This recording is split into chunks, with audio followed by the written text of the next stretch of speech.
हमारे सरहद पर आए दिन कई सारे हमले होते हैं, तो कई सारे जवान घायल होते हैं या शहीद हो जाते हैं। तो वो जितनी सहानुभूति के योग्य होते हैं उतनी सहानुभूति तो हम जता नहीं पाते, मगर उनके अलावा भी कुछ और लोग होते हैं वहाँ जिनके लिए हम कम सहानुभूति जता ही नहीं पाते, क्योंकि हमें पता ही नहीं होता उनका अस्तित्व क्या है। तो मैंने बस उसी के ऊपर एक अपनी कल्पनाओं से एक दृश्य तैयार किया है। बस मैं ये चाहती हूँ वो दृश्य आप लोगों तक पहुँचे। तो मैं शुरू करती हूँ। शीर्षक है घर हमारा सरहद पर है ना। घर पर हमारे भी एक छत और 4 दीवारें हैं, मगर न खुलती हैं खिड़कियाँ, न बाहें फैलाए खड़ी रहती किवाड़े हैं। हर साल दिवाली पर हमारा घर भी नया सा दिखता है। दीवारों के बीच से बढ़ती दरारें जो खुद को उधर संवारे है। नहीं, हमें किसी नए वॉल टेक्सचर की ज़रूरत नहीं। कुछ दीवार का बुढ़ापा है तो कुछ अपनों की ही मारे हैं। पंखे की किचकिच आवाज़ से थोड़ी दिक्कत सी है, पर ज़्यादा परेशान नहीं हम, क्योंकि उन पहाड़ियों के बीच से निकलती हवाएं जो हमें निखारे हैं। घड़ी की सुइयाँ टिक टिक करके वक्त तो बताती है, पर उसे एक ही टक देखो तो लगता है हम अपनों से ही हारे हैं। हाँ, घर हमारा सरहद पर है ना, पर अब दिक्कत नहीं हमें, क्योंकि शहर में घर बसाए हैं। पर उनका क्या करे जिन्होंने बचपन से लेकर बुढ़ापा वहीं गुजार दिया। कभी पत्थरबाज तो कभी देशद्रोह का भी नाम स्वीकार किया, मगर बदले में मेरे छोटे भाई अपने छोटे बेटे का कटा सिर मिला और मुझे खुद से दूर करके मरने से पहले ही मार दिया। हाँ, घर हमारा सरहद पर है ना। एक देश के ठीक से अपने हो न सके और एक ने तो बनने से पहले ही उजाड़ दिया। गोलीबारी की आवाज़ से ज़्यादा उस इंतज़ार में झूलती बहदार कुर्सी की आवाज़ सताती है। 20 साल से उन दीवारों पर पड़े बड़े बड़े गोले के निशान आज भी सुनवाई मांगती है।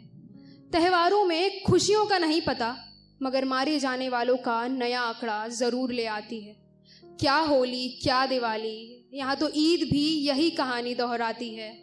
शहरा में बॉम्ब आता है तो कबूल है कहकर लासी जाती है। हाँ, घर हमारा सरहद पर है ना। ज़माने भर में यूँ तो बहू बेटियों पर कहर है, मगर यहाँ अगर तुम्हारे घर में 2 बेटे हैं तो उनमें से एक को हमारे पास भेजना ही होगा, ऐसी मांगे आती हैं। यहाँ की वादियों में कई सारे पिक्चरें शूट होती हैं, मगर पर्दे पर शायद ही हमारी ये मौत के साथ प्रेम कहानी आती है। हाँ, घर हमारा सरहद पर है ना। चाहे कितनों को बचाते हुए मारे जाएं, तिरंगा मिलता नहीं हमें, बल्कि मुआवजा देने से बचने के लिए मृत और घायल की सूची से नाम हमारी छिपाई जाती है। साल दर साल बस वादे होते हैं, सत्ता में आने के इरादे होते हैं। वक्त बदलता नहीं हमारा, बस सियासी हमले और मुलाकातें होते हैं। कुर्सी पर आने के लिए झगड़ते हैं वो, उन्हें क्या पता उसी जगह पर कैसे दिन और कैसी रातें होते हैं। पहले घाटी की बगल वाली रोड पर जब गाड़ियों की लंबी कतारें लगती थी तो लगता था चुनाव आ गया है, मगर पुलवामा हमले के बाद ये लंबी कतारें भी शायद कोई नए हमले के इशारे होते हैं। टीवी के न्यूज़ चैनलों पर तो बात को विवाद बनाते हैं, शायद हमारे ही जले पर अपनी रोटी पकाते हैं।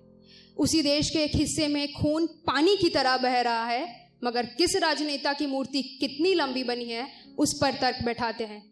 धर्म के नाम पे देशभक्ति सिखाते हैं। किसी बाहर शहर जाएं तो हमारी असल जगह असल जात बताते हैं। कमीज का रंग काला है या गेरुआ ये देखकर आगे का रास्ता बताते हैं।